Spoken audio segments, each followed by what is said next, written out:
महाराज की। बोलो श्री परमानंदपुरी महाराज की। बोलो श्री नगली निवासी भगवान की। बोलो श्री परमहंस दयाल जी महाराज की। प्यारे सज्जनों, अभी आप 11 बजे से सत्संग आप सुन रहे हैं और ऐसा नहीं, ये सभी बहुत ही अच्छे वक्ता के रूप में भी हैं और उनका अभ्यास भी है, इन्होंने जाना भी है, वही बताया है। इसलिए आप लोगों ने जो भी सुना है उसको ध्यान में रखते हुए अमल करें। और आज हम जिस स्थान पर बैठे हैं, हमने कल भी बताया था और आज भी यही बताएंगे कि हम आज कहाँ पर बैठे हैं। तीर्थ में। ये क्या है? तीर्थ है। जहाँ गुरु जी का जन्म हो वह जन्म स्थान तीर्थ होता है। तो आज हम बड़े ही भाग्यशाली हैं जो आज हम कहाँ पर हैं? तीर्थ में जाकर के ज्ञान ले रहे हैं, सत्संग सुन रहे हैं। ऐसा अवसर बहुत कम मिलता है। इसीलिए आज जो भी सत्संग सुना है और गुरु महाराज जी जो भी आपको बताएंगे उसको संकल्प के साथ सभी लोग अमल करें और अपने जीवन में उतार लें, जिससे हमारा जीवन कृतार्थ हो जाएगा, धन्य हो जाएगा। क्योंकि बताया जाता है कि अब्रह्म भुवन लोके पुनरावृते अर्जुनम माम पेतु कोन्ते पुनर्जन्म न विद्यते। यानी यह श्लोक के द्वारा हमारे रोसरानंद जी महाराज ने भी यही बात बताई थी कि ब्रह्मा से लेकर के और चींटी तक का जो जन्म है वो जन्म मरण में आता है। पर हमको इस ब्रह्मलोक से चींटी तक से बचने के लिए उस लोक में कैसे जाएं जिस लोक में हम पुनः जन्म मरण से मुक्त हो पाए।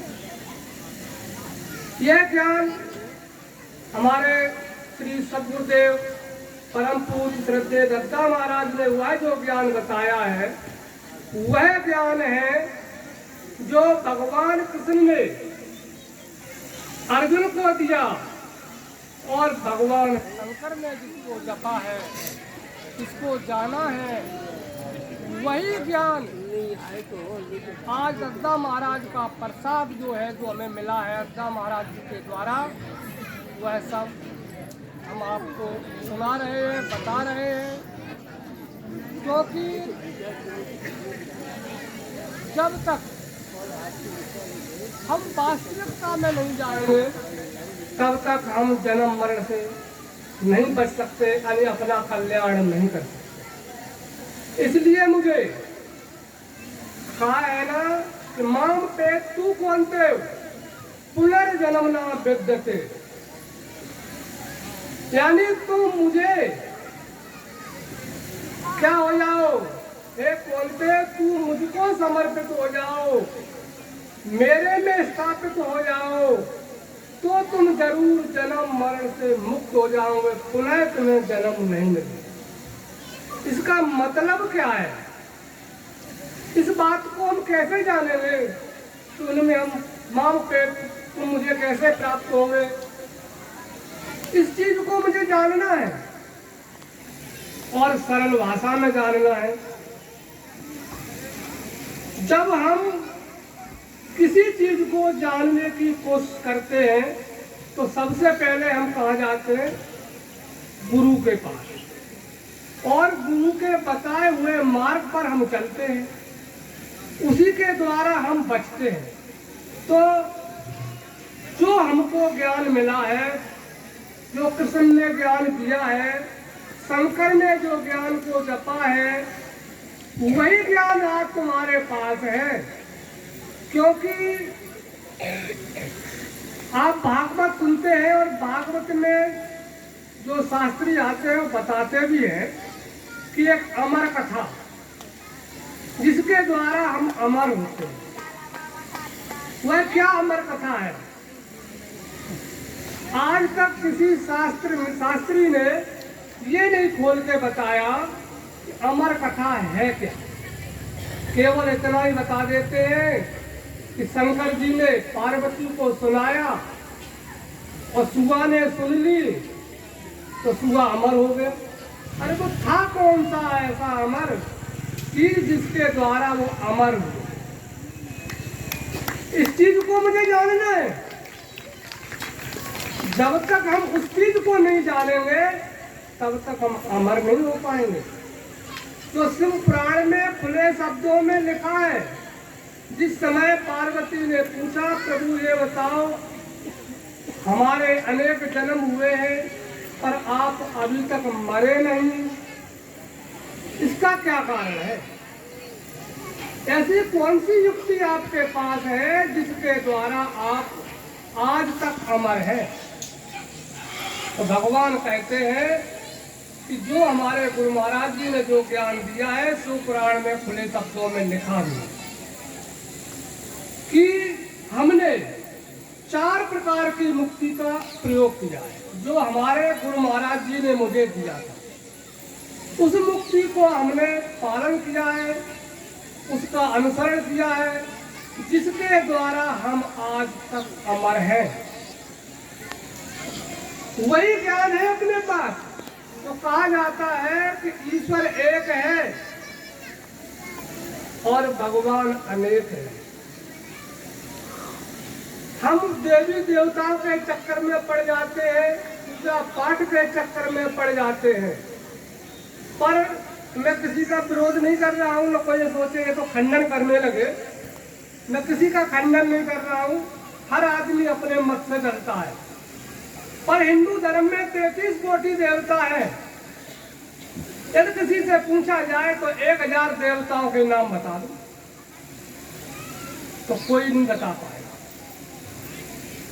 क्योंकि हम इसी भ्रम में पड़े हुए हैं कि वास्तविकता को जाना ही नहीं है। जब तक हम वास्तविकता को नहीं जानेंगे तब तक मुझे कुछ मिलने वाला नहीं है। तो जो ज्ञान अपना है, ज्यादा न पढ़ते उधर जाएंगे तो समय ज्यादा हो जाएगा। जो अपना ज्ञान है, जो कहा जाता है कि महामंत्र जो जपत महेशु काशी मुक्त हेतु उपदेशु महिमा जास जान गणरायु प्रथम पूज्य नाम प्रभात जान आद कब नाम प्रतापू और भयो शुद्ध कर उल्टा जापू।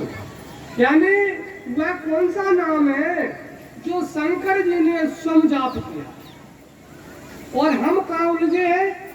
केवल एक मूर्ति पर और 50 रुपए का फोटो लेके लगा लेते। हम कहते हम शंकर जी को मानते हैं।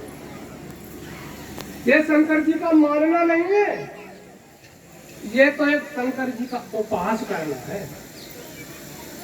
शंकर जी को या किसी को भी हम मानते हैं तो उनके आचरणों का पालन करें, उनके बताए हुए मार्ग पर चलें, उनके द्वारा जो सदग्रंथ लिखे हुए उनके आधार पर हम चिंतन करें। और जब चिंतन करेंगे तो जरूर हम अपने सदगुरु की शरण में जाएंगे, तो जरूर वही ज्ञान मिलेगा जो शंकर ने मुझे दिया है, जो ब्रह्मा ने भी ज्ञान दिया है, जो विष्णु ने इस ज्ञान को जाना है। और हम उल्टे चलते हैं, केवल स्वरूप तक सीमित हैं। इसीलिए कहा गया है कि निर्गुण रूप सुलभ अति सगुण जान नहीं कोई सुगम अगम नाना चरत सुन मुन मन भ्रम हो। यानी स्वरूप हमने लगा लिया, या हम पूजा कराए किसी मंदिर में, क्या पता क्या कराए, कौन कुछ कहने वाला है। जैसा भी करे मन मर्जी हमारी। ज्यादा बात आएगी तो कहेंगे हर इच्छा, बिना उनके पत्ता भी नहीं हिलता उनकी इच्छा से, जबकि ये बिल्कुल गलत है। रामायण में ही लिखा है कि 100 परीक्ष दुख पावे सिर धुन धुन कर पछताए, काले कर्म ईश्वर जो मिथ्या दोष लगा। यानी हम किसका दोष लगाते हैं? ईश्वर को, कि जो हमारे भाग्य में लिखा हुआ ही होगा। समय से पहले कुछ नहीं होता है, जैसा समय बलवान होता है। और ईश्वर को, भाग्य को और समय को हम दोष लगाते हैं, जबकि ये बिल्कुल गलत है। रामायण खुले शब्दों में लिख रही है। क्यों लिख रही है? कि हम अपने भाग्य के स्वयं भाग्य विधाता है, क्योंकि ईश्वर ने हमको बना करके चौराहे पर खड़ा किया और रास्ता बताने के लिए हमें एक गुरु भी दिया है, जिसके द्वारा हम रास्ता पर चल सके। पर हम अज्ञानता के वशीभूत या अहंकार के कारण हम गुरु की शरण में नहीं जाना चाहते, क्योंकि इसलिए कि जो वो है वही तो हमें। वो क्या ज्यादा जानते? रामायण उन्होंने पढ़ी होगी, गीता पढ़ा होगा, तो हमने भी गीता पढ़ा है, रामायण पढ़ी है, हम भी चौपाइयाँ जानते हैं, श्लोक जानते हैं। पर ये नहीं पता उन्होंने शोधन किया है, उन्होंने भजन किया है, उन्होंने उस सत्य को जाना है कि वास्तविकता क्या है। क्योंकि यह शरीर कैसा है? 3 प्रकार की नशैनी है, नरक, स्वर्ग, अपवर्ग नशैनी, ज्ञान, विराग, भगत, सुदैन्य। यानी यह शरीर कैसा है हमारा? 3 प्रकार की नशैनी है। इसी शरीर से हम नरक में जा सकते हैं, इसी से हम स्वर्ग में जा सकते हैं, और इसी से अपना हम कल्याण कर सकते हैं। कल्याण जीते जी होता है, कल्याण जीते जी होता है। और ये सोचो कि नरक क्या बाद में होता है? नरक भी यही है, स्वर्ग भी यही है, और मोक्ष भी यही है। आपने देखा होगा कई लोग बाजार में, चौराहे पे, तीर्थों में अपाहिज बेचारे पड़े हुए हैं। शरीर मिला है ना मानव का, पर वो कैसे है कि कुछ कमा नहीं सकते, अपने हाथ से खा नहीं सकते, भूख से तड़पते हैं, 2-2 रुपए के लिए भटकते हैं। ये क्या है? ये स्वर्ग है, नरक है या मोक्ष है? यही नरक है। और एक व्यक्ति एरोप्लेन में घूम रहा है, सभी व्यवस्थापकों से निवेदन है, जो संत महात्मा आए हैं प्रसादी का भोग लग गया हो, बाहर से जो संत आए उनको सबसे पहले बैठा रहे। सभी संतों से निवेदन है पंगत में पहुंच जाएं। जो बाहर से संत आए हुए तखत पर विराजमान हैं वो आसन ग्रहण करें खाने के लिए। संत महात्मा बोलो सद्गुरुदेव भगवान की जय। हाँ, जिनके पास सारी व्यवस्थाएं हैं, सभी सुख सुविधाएं हैं, वो क्या है? वही स्वर्ग है। तो स्वर्ग में क्या है? सारी सुख सुविधाएं हैं। और मोक्ष क्या है? स्वर्ग से और नरक से हटकर मोक्ष है, जो सब कुछ होते हुए भी और सबसे अलग है। उनको केवल ईश्वर के अलावा और परमार्थ के अलावा दूसरा ध्यान ही नहीं जाता है, और हमेशा दूसरों के हित में लगे हुए, किसी प्रकार की कोई उन्हें लालसा नहीं होती है। केवल उन्हें लालसा है तो केवल लोगों को ईश्वर से जोड़ने की होती है। वही तो मोक्ष है, जहाँ किसी प्रकार का कोई मोह न हो, सभी प्रकार के मोह का मोह नष्ट हो गया हो। वो कब होगा? जब हम उस मार्ग को ढूंढ लेंगे जो ईश्वर को जानने का मार्ग है। ईश्वर जाना जाता है, ईश्वर माना नहीं जाता है। क्योंकि जानेंगे नहीं तब तक हमारे अंदर शांति नहीं होगी।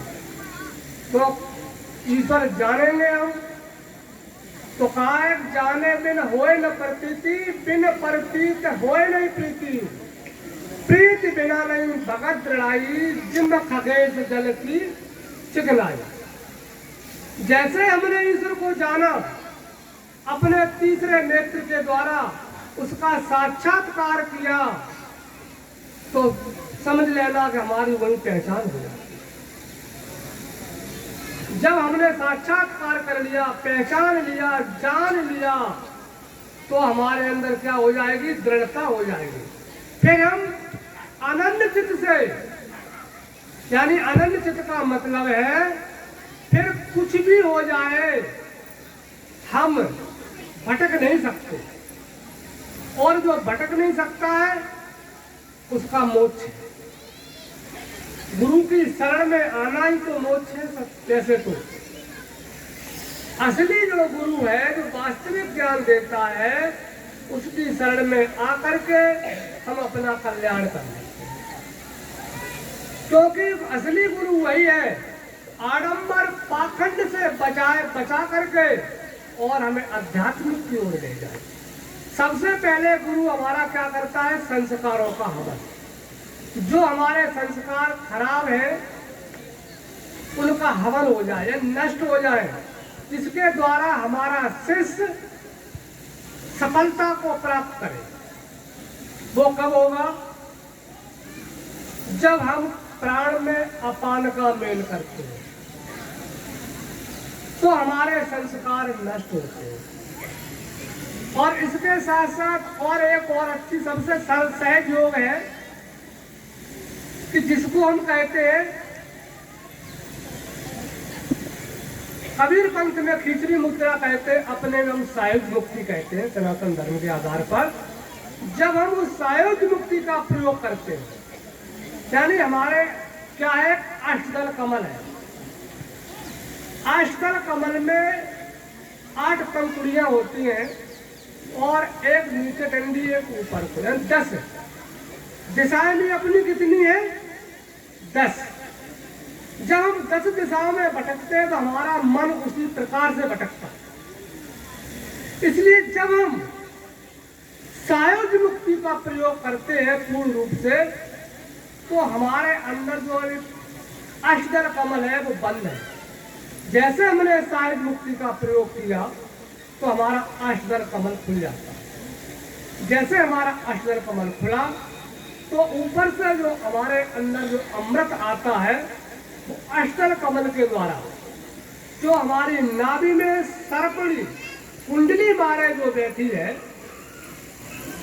वह उस अमृत के द्वारा खत्म होती है और हमारे अंदर के जो विषय विकार है और उससे नष्ट हो जाते हैं। जब खिचड़ी मुद्रा लगाना शुरू कर दे, बहुत प्रैक्टिकल का विषय है, कोई भी कर ले, 1 महीना बहुत दूर हो जाएगी, 15 दिन में ही तुम्हारा सारा सिस्टम चेंज होने लगेगा। तो जब हम उसका प्रयोग करने लगे तो हमारे विषय विकार तो इतनी जल्दी समाप्त होते हैं और हमारा मन खत्म उस ओर से हट करके सात्विक की ओर जाता है, उस परमात्मा की ओर जाता है, जिसके द्वारा हमारा मोक्ष मुझे मिलता है, मोह नष्ट हो जाता है। ये हुआ कब? जब गुरु की शरण में हम गए, उनके बताए हुए मार्ग पर चले, और जब तक हम उस सायुज मुक्ति का प्रयोग नहीं करेंगे तब तक हमारा मन 10 दिशाओं में भटकता है, क्योंकि उसे बैठने के लिए कोई स्थान ही नहीं मिला। बैठेगा फिर तो भटकेगा। जब वह बैठने की जगह मिल जाती है तो फिर वह भटकता नहीं। इसीलिए सहज योग में सबसे सरल योग है जो कहा भगवान ने कि चलते फिरते कि हे अर्जुन तू युद्ध भी कर और मेरा भजन भी, स्मरण भी कर। वही सहज योग है। नहीं तो हम बैठ के भजन करेंगे तो युद्ध कैसे करेंगे? इसी के लिए सहज योग जो अपना है, खिचड़ी मुद्रा जो है, जिसको हम सायुज मुक्ति कहते हैं, वह ऐसी मुक्ति है, ऐसी औषधि है जिसके बल पर तो हम भूख प्यास भी नष्ट हो जाती है। यही ज्ञान भगवान राम को विश्वामित्र ने दिया था। जिस समय विश्वामित्र भगवान राम को ताड़का मारने के लिए ले गए थे, यानी अपनी यज्ञ को सफल बनाने के लिए।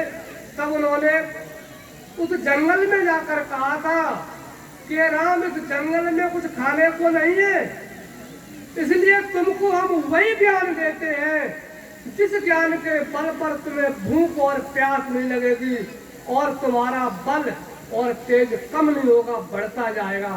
तो रामायण में लिखा है कि जाते लगे न क्षुधा पिपासा, अतुलित बल तद तेज प्रकाशा। वो ज्ञान है अपना, और इसी के बल पर जो महान पुरुष बरसों बैठते हैं, तो कोई और चीज नहीं है, यही चीज है जिसके बल पर बरसों बैठे रहते हैं। भूख लगती है और ना ही प्यास लगती है। वही ज्ञान सबसे पहले अपनी जब दीक्षा लेते हैं, गुरु महाराज जी सबसे पहले यही देते हैं, यही सिखाते हैं। जब इसी के कारण हम चलते हैं। और मनुष्य में एक विशेषता और है, मनुष्य श्रेष्ठ इसीलिए है कि वह जानने के काबिल है और सारी योनियां भोग योनियों में है, कुछ कर नहीं सकती। और उसके साथ मनुष्य के अंदर एक 10 प्रधान नाड़ियां हैं जिससे और श्रेष्ठ है। वो 10 प्रधान नाड़ियां कौन सी है?